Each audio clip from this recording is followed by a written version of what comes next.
Brexit Secretary Dominic Raab, you are still determined to vote against the deal. What is so bad about it? Well, I think in the long term it would be a democratic cliff edge for our country because we give up democratic control over vast swathes of rulemaking from the economy to social policy, and I think it would leave us uncompetitive. So I think it's a bad deal. I think we should vote it down, and as I've been setting out here at the Centre for Policy Studies, there are more positive, optimistic alternatives which would really grasp the opportunities of Brexit, and that's what we've got to do. What about those of your colleagues like Michael Gove who say that you're risking Brexit altogether by trying to get a perfect Brexit?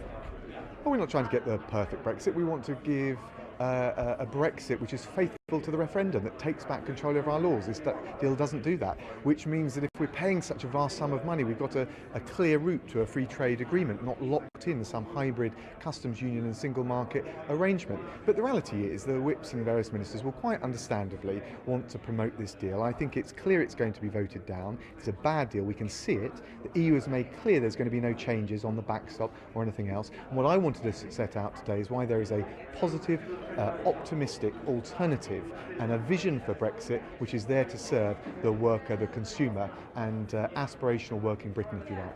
The default legal position, as many point out, is that we leave the European Union at the end of March without a deal, potentially. Today the Prime Minister said that that would cause significant disruption in the short term. Do you think that the UK is ready for that scenario? Well, I think that Roberto Azevedo, the head of the WTO, was right. It won't be a walk in the park, but it's not the end of the world either. And you've got to balance the undoubted but manageable short-term risks with what I think will be devastating economic and democratic consequences for us if we signed up to this long-term deal. This is not for 6 months, it's not for a year, this is for our children. And I think it's a bad deal and Britain can do better. You say managing the risk there, that you're talking about people's jobs, aren't you, potentially?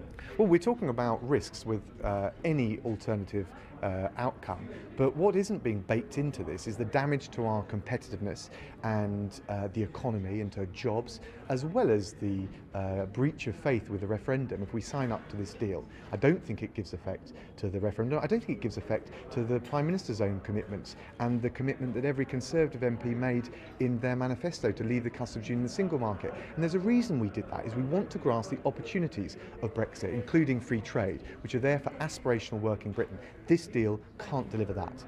And finally, many people sitting in the audience today will look at this and say this is your leadership bid. Well, any politician, now that the Prime Minister's made clear she's stepping down, gets asked that question if they give any speech. But we've got Brexit ahead of us, big vote tomorrow. What I want to be clear is, rather than this rather pessimistic, defeatist attitude, there is a positive, optimistic alternative on the table, and not just in terms of negotiations or leaving on WTO terms, but a vision for Britain, which is there for aspirational working people in this country. Dominic Raab, thank you very much.